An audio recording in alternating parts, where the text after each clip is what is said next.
is R.J. Rushdoony, easy chair number 16, April 9, 1982. I'd like to start off today by speaking very briefly of an article in the April 1982 Harper's Magazine. There is, by the way, another article in this issue which is very bad but most interesting. It is by Gene Lyons, and the title, Repealing the Enlightenment. And his point is, of course, that Arkansas, with its law with regard to equal time for creationism and evolution, was trying to repeal the Enlightenment. At that point, I would say his article is perceptive. The rest of it is just bigotry directed at creationism. But he is right in this. What we are trying to do is to repeal the Enlightenment, because the Enlightenment enthroned humanism in Western culture. The article that is of interest in this issue, however, is by James Kennison, and the title is a very simple one. It is this: China Stinks. Kennison spent some time, almost a year, in Red China teaching at a university. He went there, he admits, with a great deal of hope and expectation, believing that China might be the wave of the future, with faith in human nature, or hope, as he says, for a humane future. But now that hope, he says, is far dimmer. In fact, he says, and I quote, "Our lives have been ripped raggedly in half," unquote. Why? Because China was anything but the socialist wonderland and paradise he had anticipated. Everything that the socialist regime had done had worked together for evil. So much so that it is very hard for anyone who knew the Chinese to recognize the Chinese in his depiction. When I was a student, when I was a student, I knew foreign students, Chinese students in particular, and in fact helped some of them with their English,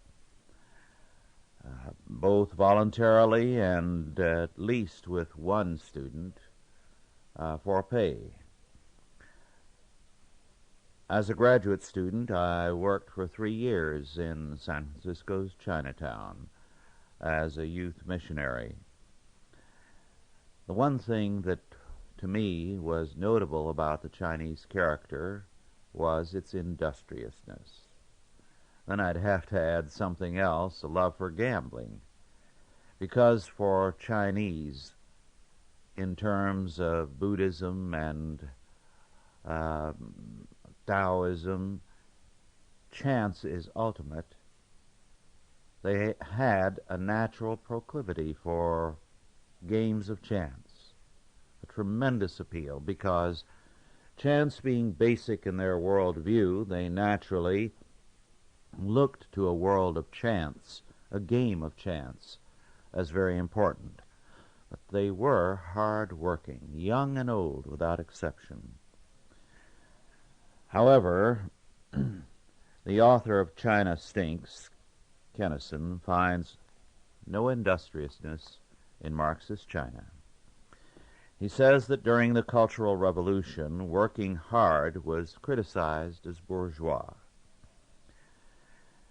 Moreover, because party members are seen by the people, and bureaucrats as well, as living in the very best apartments, eating the best food, getting the best cloth, and having their clothing tailor-made,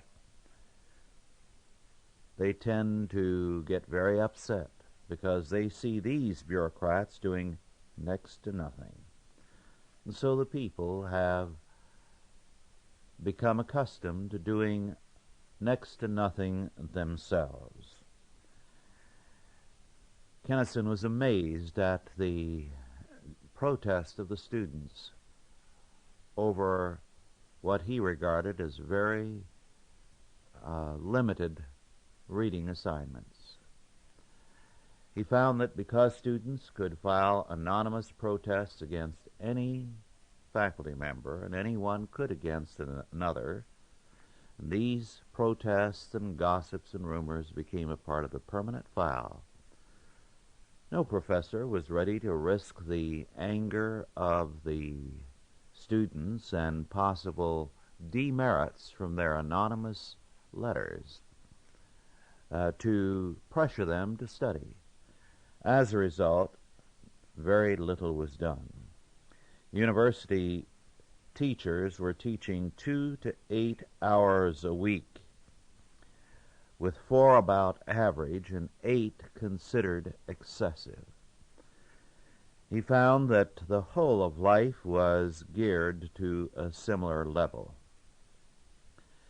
so that productivity is very, very low. We'd have to add to that throughout the Marxist world, the situation is not too different.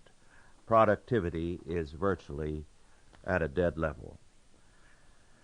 Moreover, he found that all the old characteristics of China have disappeared. The one real faith in the old China was ancestor worship, and therefore a respect for authority, the authority of the elderly who ruled in the family. Now, old people get little respect.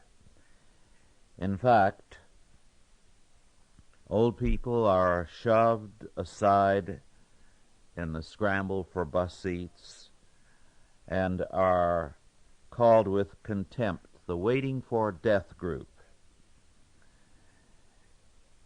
And the contempt for the elderly is very, very great. Now, Kennison says he is describing conditions in the portions of China that are open to foreigners. They are open because they are the best portions. So, he says, the conditions in the rest of China are far, far worse. He says, by way of conclusion, that far from exaggerating, he has done quite the reverse. He has avoided telling many things that would be devastating because the episodes and examples could lead to tracing the source and punishing the people involved. His article is thus a very, very telling one and an important one. There is no productivity in the Marxist world.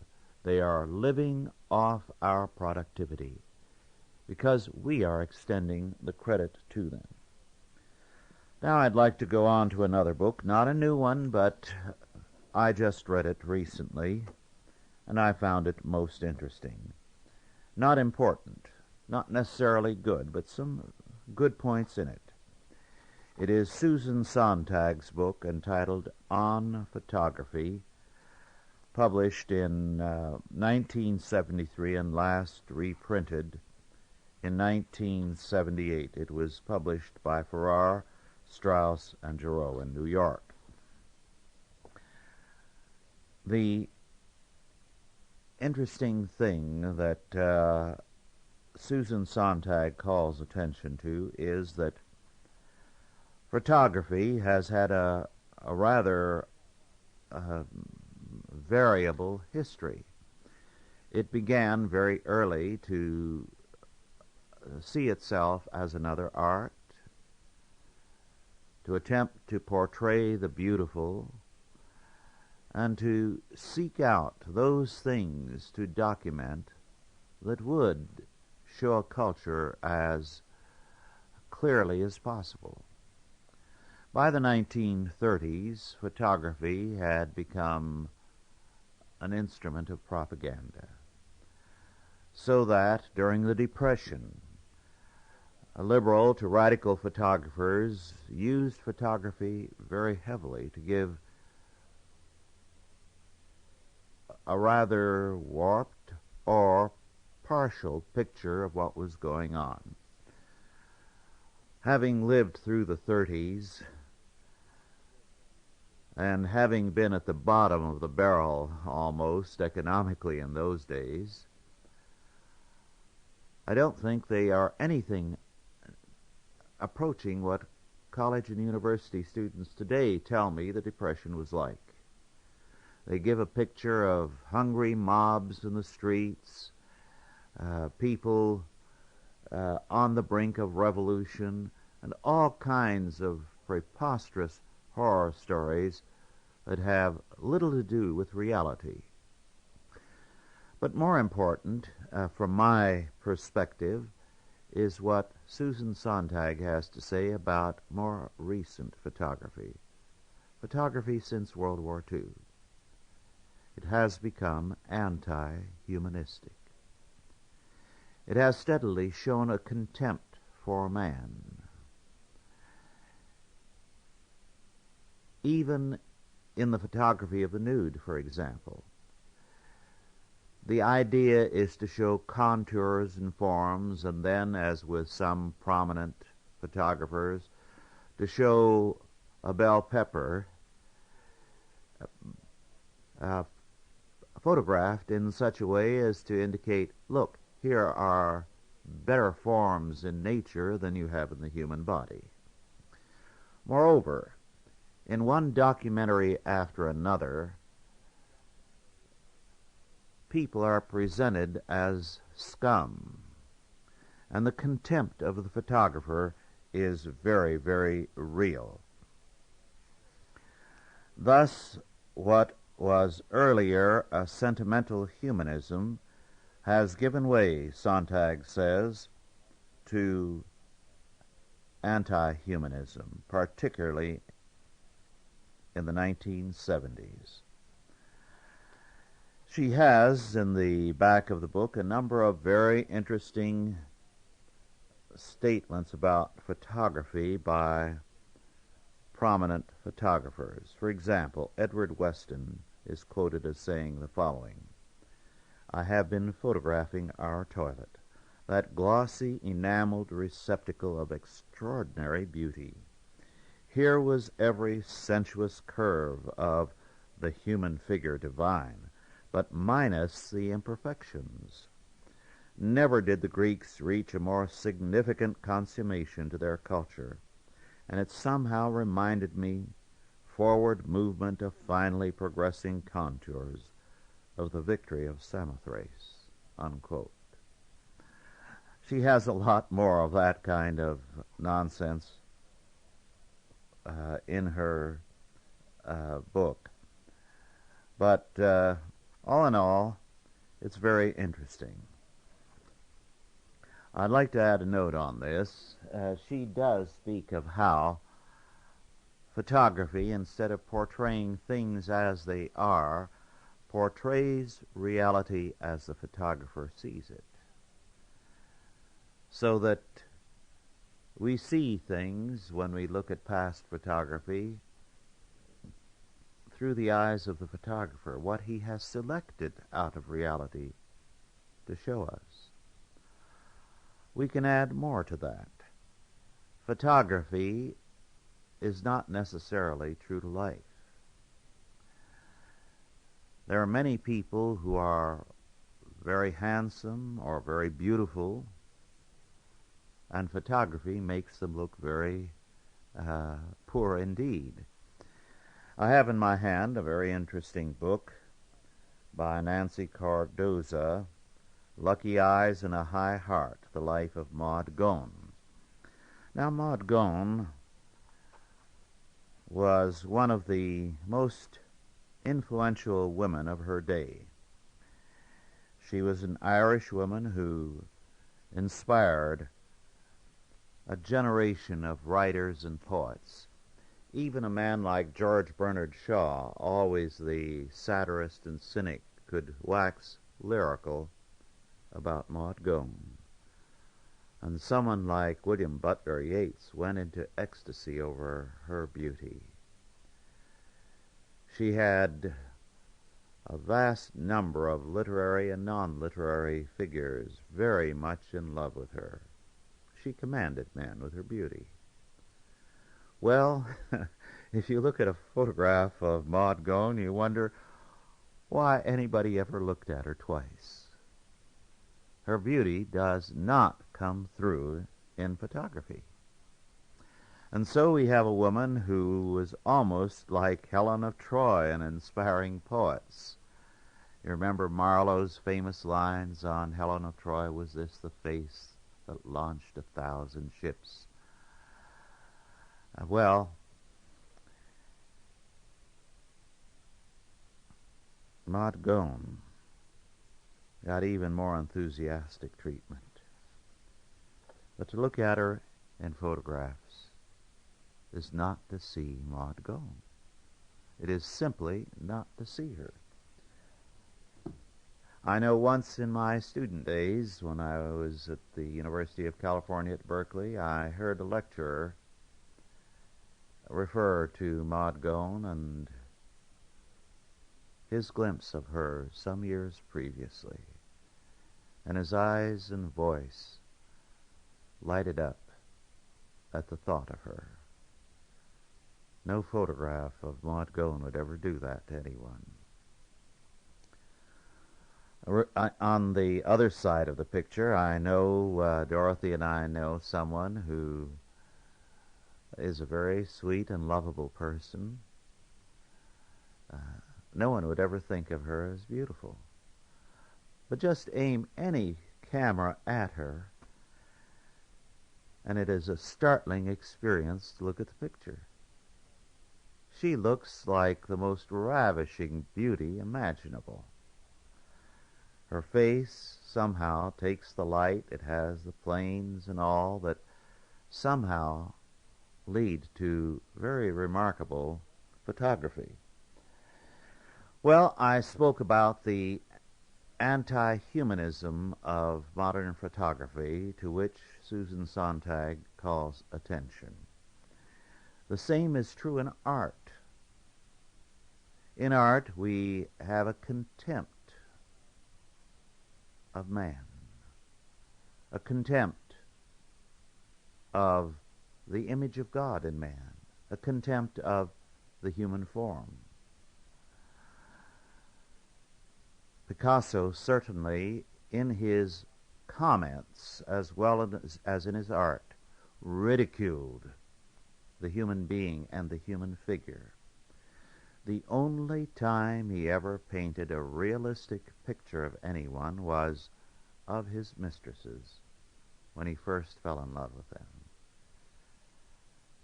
His disenchantment and dislike of them very quickly was reflected in his art, because they then became models for typical Picasso paintings and drawings. Now in painting we have the same thing. A book of paintings was recently published. The artist is Mel Ramos, and the title of the book is Watercolors. It was published in 1979 by Lancaster Miller. It's most interesting because Ramos has done something subtly that Picasso did crudely. Ramos painted a series of paintings of women, mostly in the nude, all of them in the same general positions as Modigliani had painted his famous nudes many years ago. So they are, in a sense, imitation Modigliani's, but with a difference. Modigliani saw the woman as beautiful. In some respects, Ramos' models are more beautiful, but there's always a subtle twist about the picture to make them somehow look repellent. In fact, one of the best of them he titles, "You Get More Salami with Modigliani," which gives you an idea of the kind of joke he considers the human body to be. Thus, the modern artist is in full-scale revolution against humanism. His position is one of negation. It is anti-humanism. There's no positive statement about it. And so the titles are capricious. They are designed to be sufficiently pretentious at times to con the prospective buyer, or they are openly contemptuous, like Ramo's title, "You Get More Salami with Modigliani." Now to go to another subject. One of the very fine scholars on our mailing list is Philip W. Powell, professor of history at the University of California at Santa Barbara. I believe Philip Powell retired just recently. Some years ago, he wrote an excellent book, The Tree of Hate, Propaganda and Prejudices Affecting United States Relations with the Hispanic World. It was published in 1971 by Basic Books. It is a book that should be reprinted. Perhaps someday we might have the funds to do so, because it is an important historical study. The whole point of it is that we have the black legend of Spanish mistreatment of Indians from the days of Columbus on.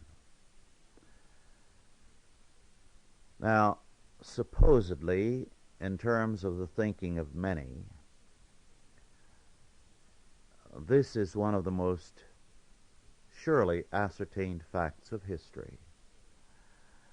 Very definitely, we have a great deal of material on the ostensible mistreatment of Indians by a churchman, a Spanish bishop, Bartolomeo Las Casas. But the fact is that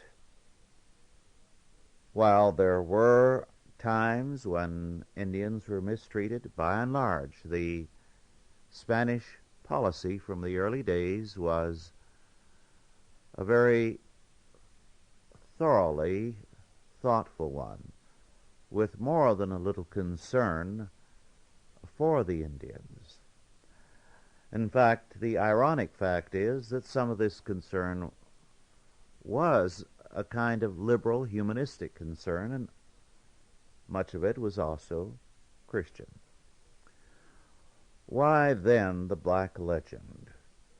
Well, men like Bartolomeo Las Casas, with a grudge against various administrators, with a liberal utopianism, and with other reasons, began to slander viciously, for their own reasons, the Spanish treatment of the Indians. In England, this was picked up by English propagandists who wanted to utilize anything that was anti-Spanish. And the black legend passed into history. Protestants subsequently made very heavy use of it, and the myth remains. In fact, the myth is so deeply ingrained that Powell's book did not gain much notice and is now out of print. It should be reprinted. The fact is, whether or not you're concerned about what people think of the Spanish, truth is truth. And certainly our own American past is full of myths and legends about how we treated many minority groups. Sometimes we did treat many badly. But our history is not the evil and unrelieved black picture that is so often portrayed.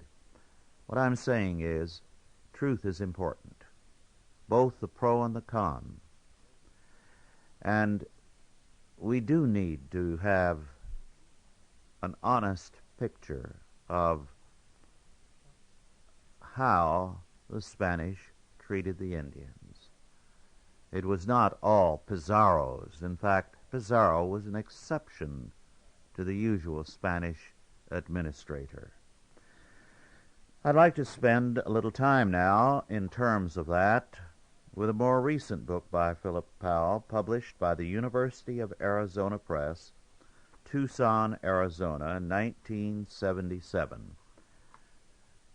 The title is Mexico's Miquel Caldera, The Taming of America's First Frontier, 1548 to 1597.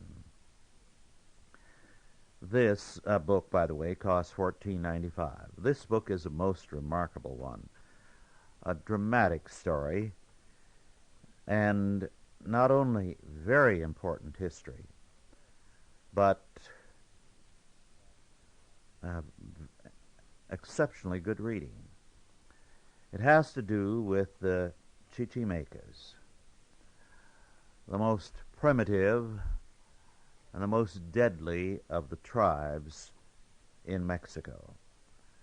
The Chichimecas were hated by everyone before the Spaniards ever arrived.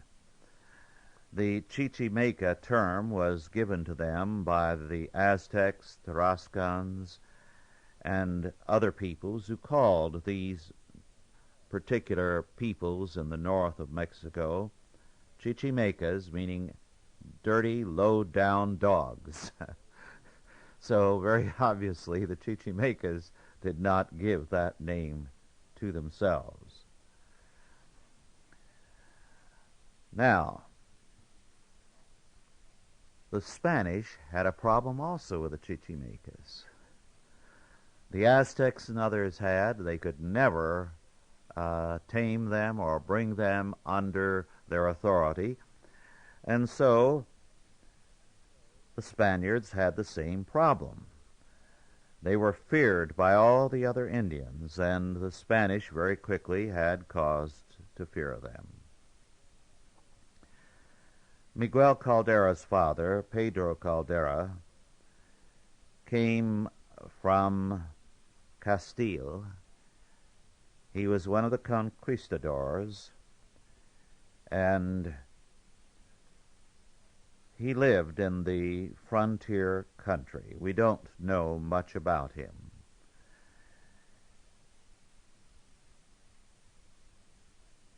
Now, his mother, Miguel Caldera's, was a captive girl of one of the Chichimeca peoples. So Miguel Caldera was half Chichimeca himself. The interesting thing is that in those days, if you were a male and you were illegitimate, many doors were closed to you, a good marriage was closed to you, and you yourself could hold a very important position, as Miguel Caldera did. But you could not marry into any of the good families. But if you were a girl and you were born of some kind of such union and illegitimate, with a sizable dowry, you could marry into the best families. As a result, Miguel Caldera was never able to make a marriage. He, however, became a leader of the military forces. In fact, the man who was in charge of a war for a generation, 40 years, trying to subjugate the Chichimecas. So here was a man who belonged to both worlds. His background through his mother was Chichimeca, one of the branches of the Chichimecas. With his father, with the conquistadors, with the people of Castile.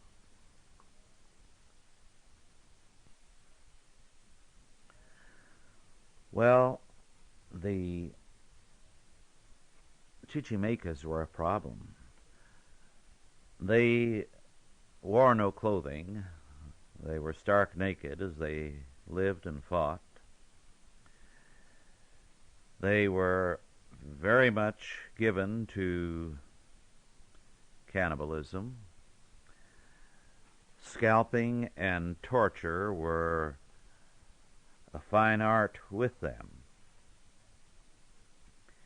And their arrows were particularly telling. It was one area where they were superior. Their technology with regard to bows and arrows was frightening to everyone else.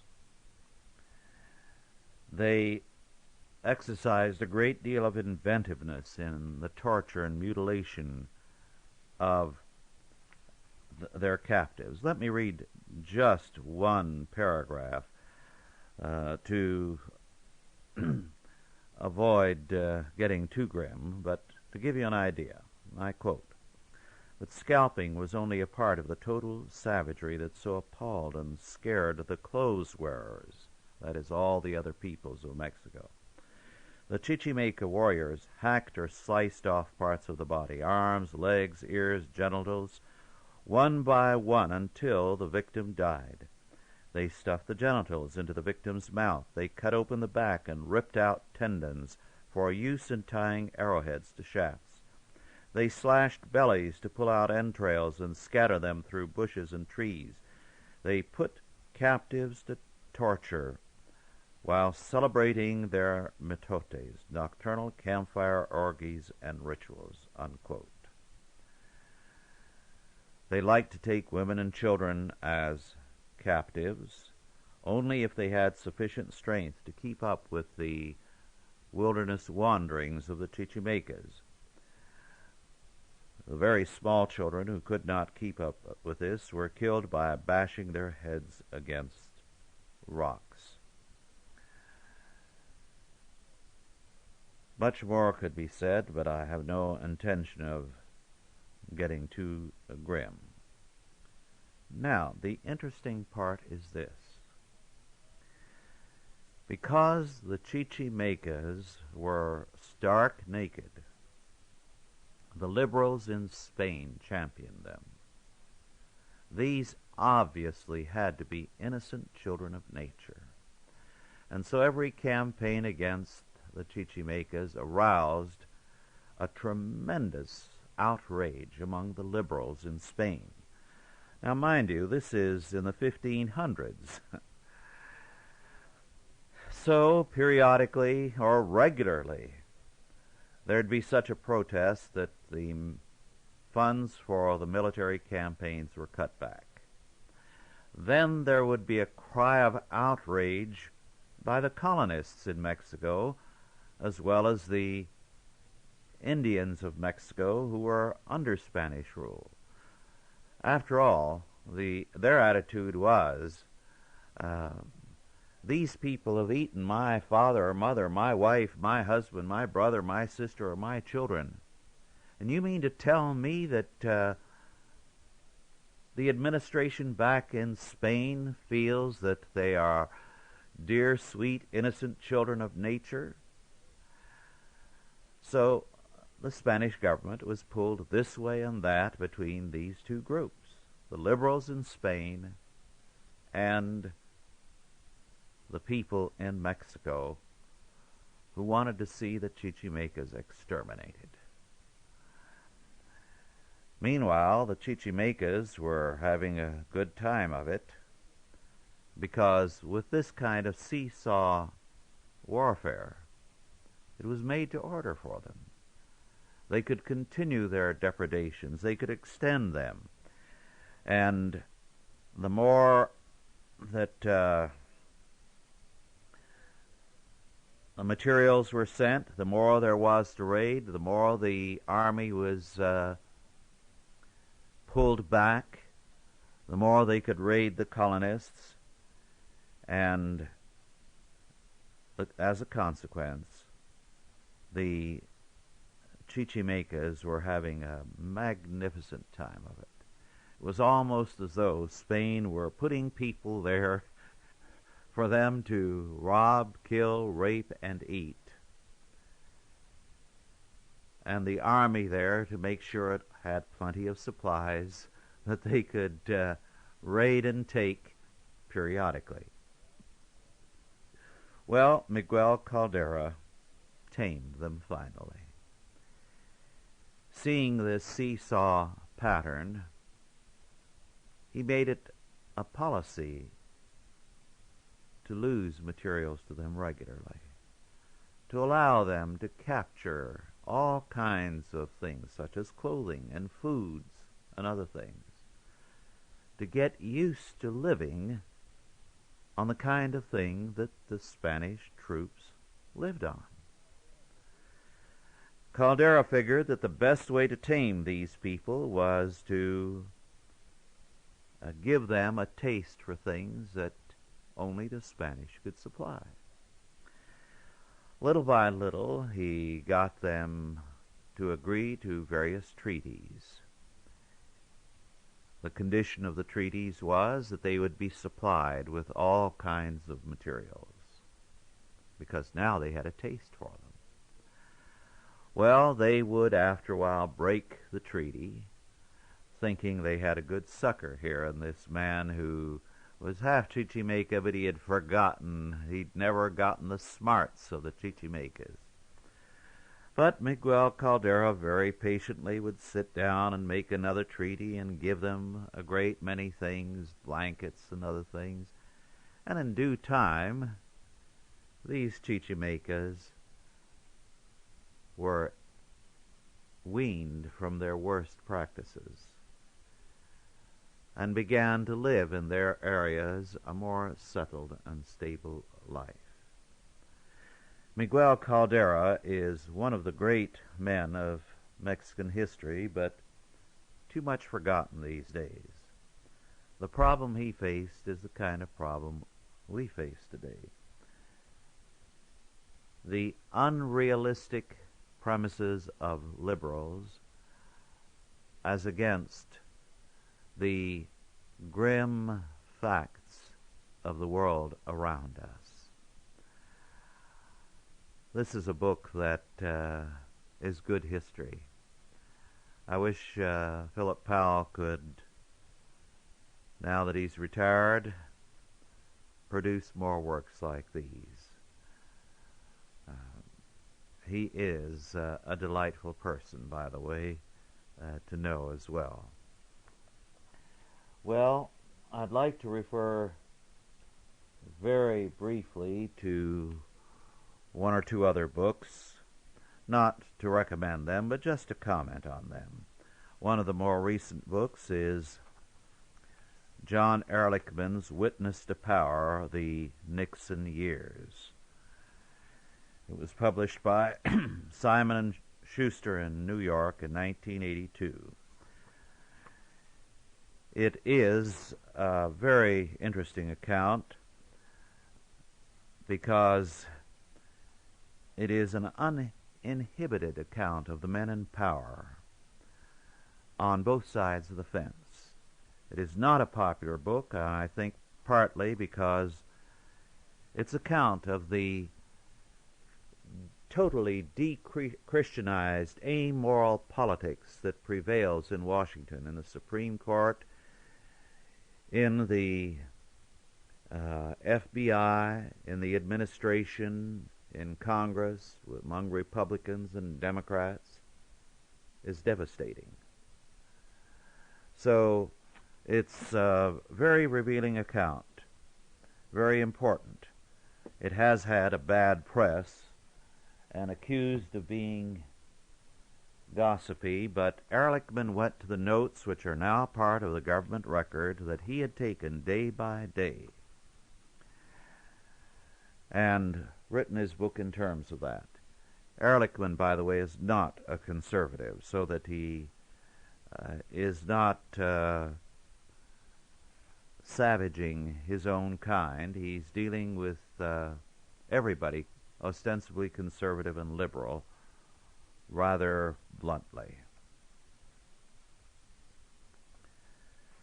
Another book, which, like Ehrlichman's, is of interest, but I'm not recommending it, is by Gary Wills, entitled The Kennedy Imprisonment, A Meditation on Power.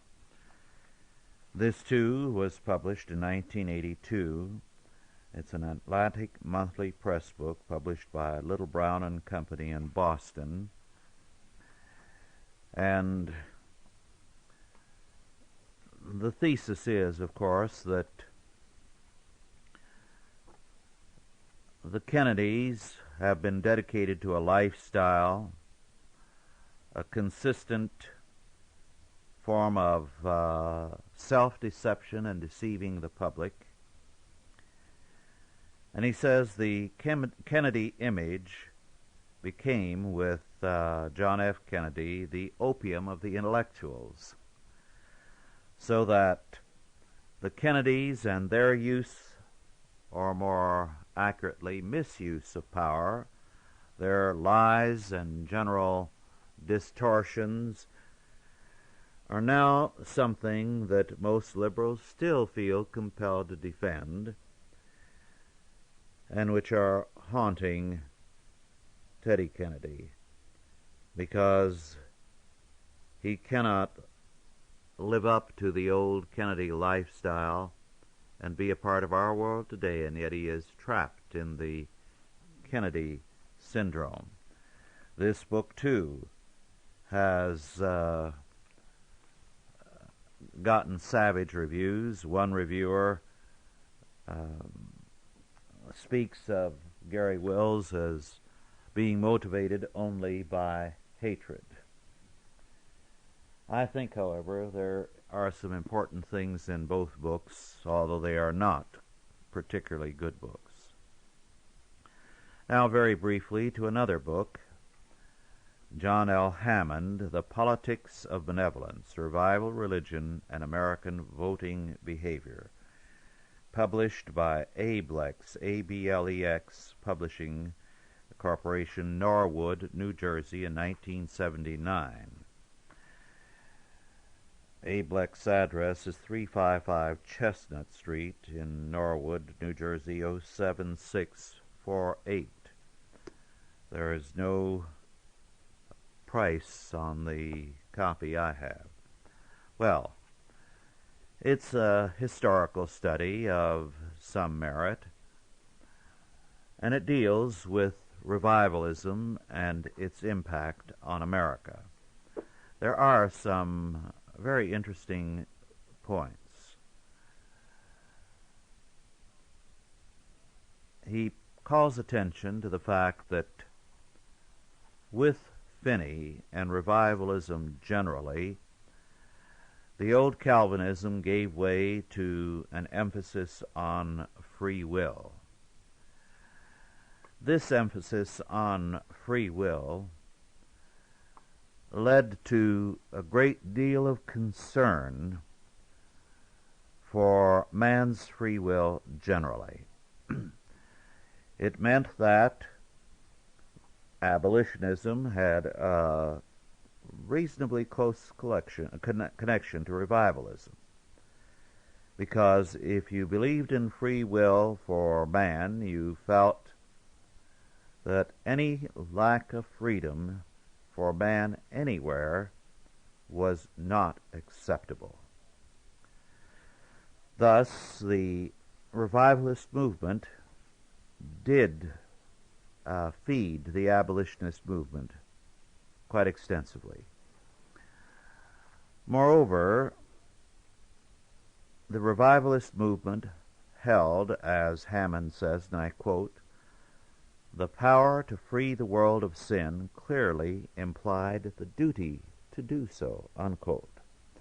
As a result, revivalism manifested a tremendous emphasis on changing the world around us. It led to social reforms in many forms.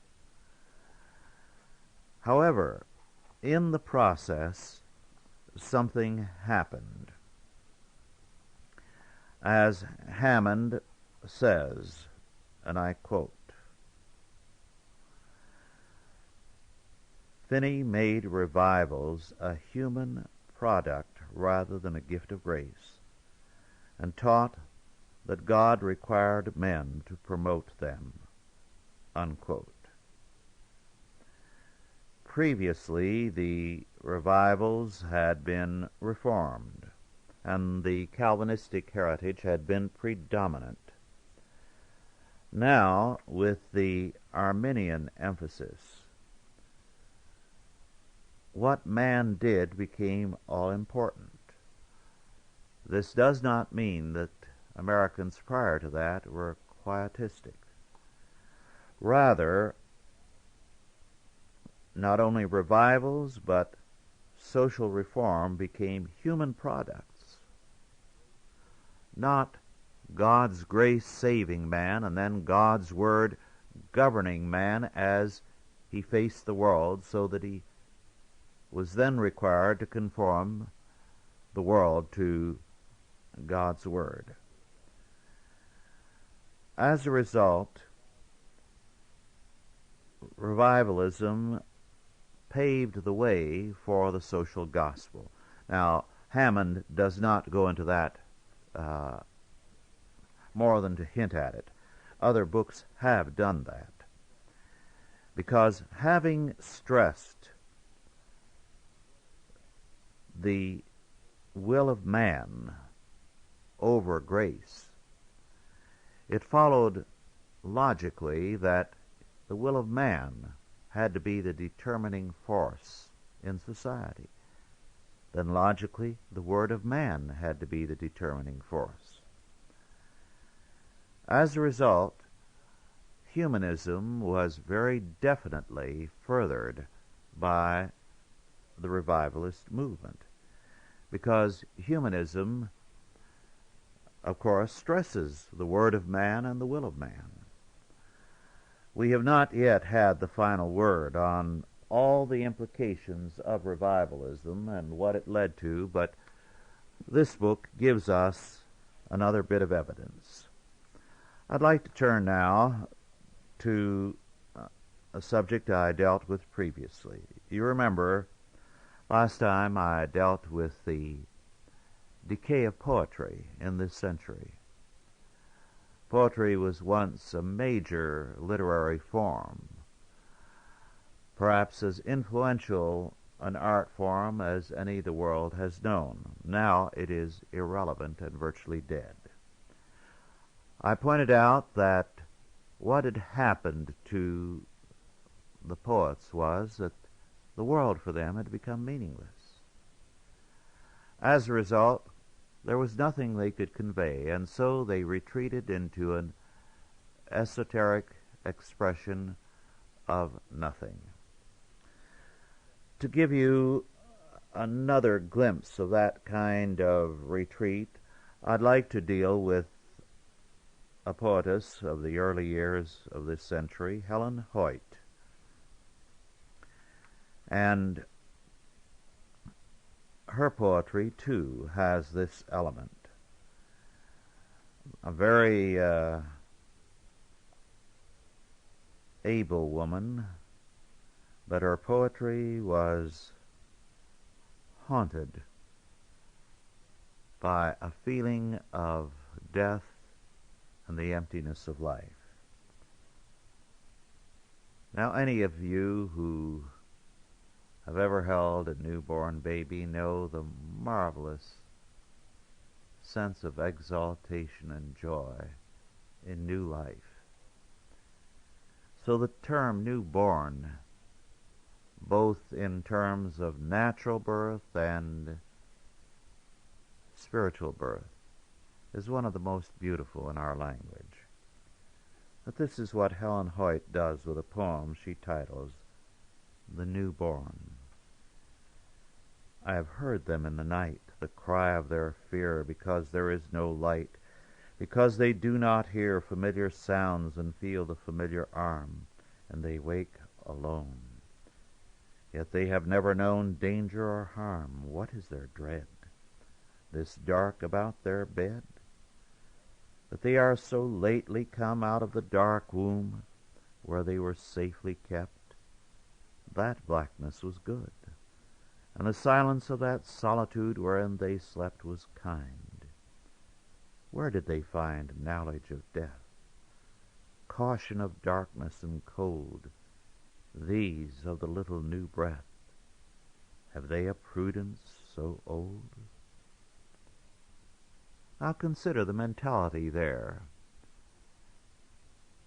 She sees the newborn baby as already with a dread of death. Another, rain at night. Are you awake? Do you hear the rain, how rushingly it strikes upon the ground and on the roof and the wet window pane? Sometimes I think it is a comfortable sound, making us feel how safe and snug we are, closing us off in this dark away from the dark outside. The rest of the world seems dim tonight, mysterious and far. Oh, there is no world left, only darkness, darkness stretching wide, and full of blind rain's immeasurable fall. How nothing must we seem unto this ancient thing, how nothing unto the earth, and we so small. Oh, wake, wake, do you not feel my hands cling? One day it will be raining as it rains tonight, the same wind blow, raining and blowing on this house wherein we lie, but you and I, we shall not hear, we shall not ever know. Oh, love, I had forgot that we must die.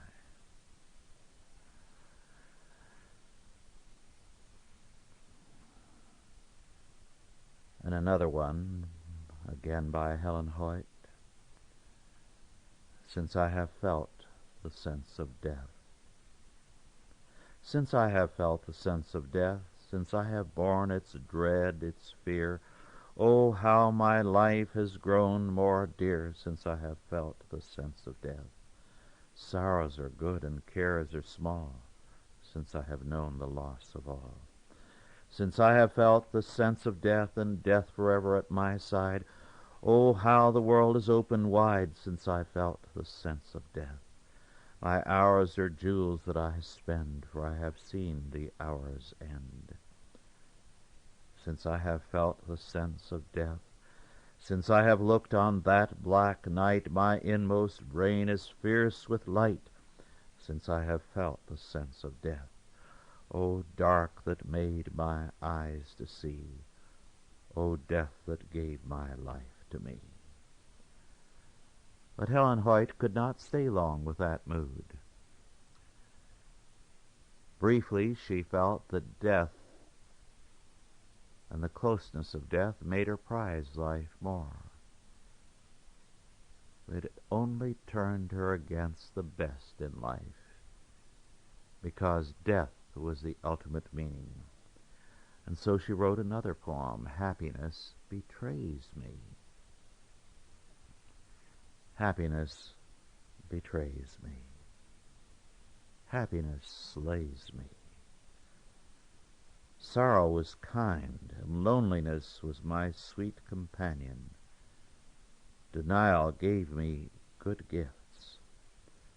Now freedom is a bondage upon me, and smoothness slackens my feet.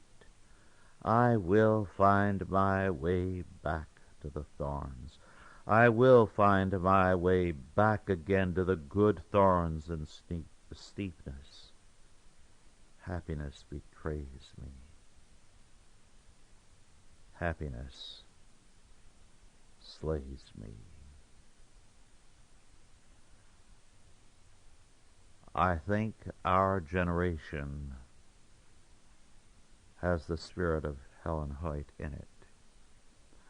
All you have to do is turn on TV, and what do you see? endless problems, as though the one thing people want above all else, apparently, is to immerse themselves in griefs and problems. Apparently, they don't feel the griefs and problems they have are enough. They've got to watch the daytime soaps with all their unhappiness and the nighttime soaps with all their happiness. Life has to be a continual, frustrating drama. Well, poetry did itself in. It destroyed itself with this mentality. So that today poetry is an esoteric discipline limited to a handful, little books published that very few people buy outside of some libraries. Now, I submit that just as poetry destroyed itself, so too humanism has been destroying itself. It cannot take happiness. It is suicidal.